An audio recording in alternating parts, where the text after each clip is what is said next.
When we last saw Daredevil, oh boy, he was doing the walk of shame on She-Hulk, you might recall.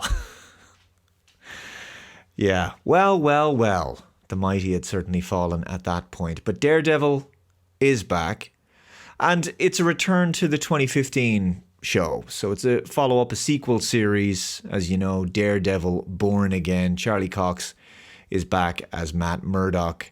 It looks decent. It looks like, appearances and all that, but it certainly looks like Disney, Marvel are trying to course correct here as much as possible at this particular point. The trailers so far, and there's a new one, they do look decent. And it looks like a show that is jettisoning the agenda. The message doesn't appear to be present here, which is a refreshing change and I think a sign of the current times.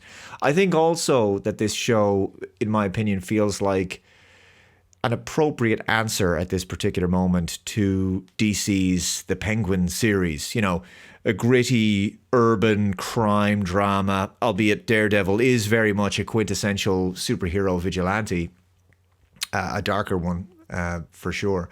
But if you look at the Marvel slate that's upcoming, I think there's some good stuff in Phase 6. Probably some good stuff. I mean, they're clearly making a huge effort. Fantastic Four, I think they're really billing that as something big, something transformative for the MCU at this particular point. More than likely, that'll be a good one.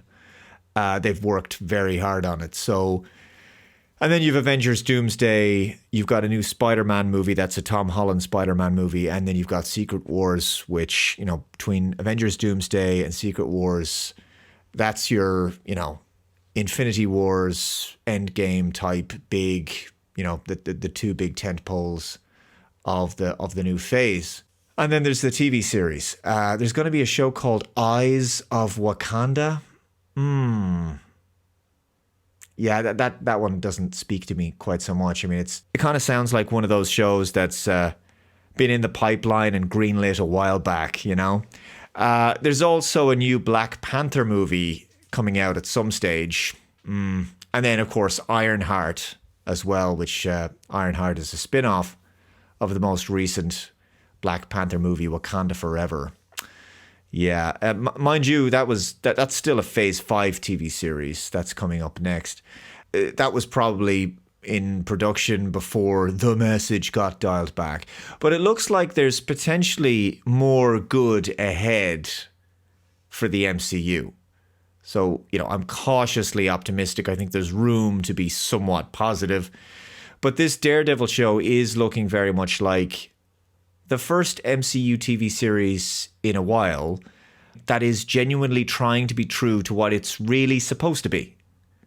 I mean, there's been some poor TV series in recent years for the MCU, I think it's fair to say. Secret Invasion, Agatha All Along, the aforementioned She-Hulk, Miss Marvel, WandaVision, and You've Got to Do Better, Senator, Falcon and the Winter Soldier. I would be being kind if I called it all a mixed bag, but this Daredevil Born Again show looks different. It looks like they're just going for it here.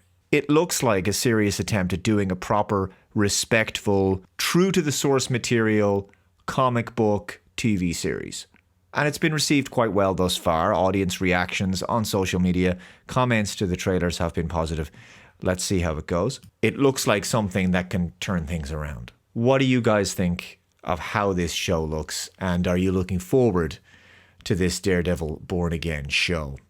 Also, as a quick aside, my new book, The Checkmate Machine, How Modern Smart Tech Ruins Everything, was released just a few hours ago, as you're aware, I'm sure. And it's already climbed to the top spot of 2 Amazon new release categories. So that's pretty awesome. Thank you to everybody who's picked up a copy so far. And yes, it's linked below. And it's available for just $2.99 for the ebook and $8.99 for the paperback. There you go. There's the plug. Thanks very much for watching. Let me know your thoughts in the comments below. Take care, guys. And I shall see you in the next one. Bye-bye.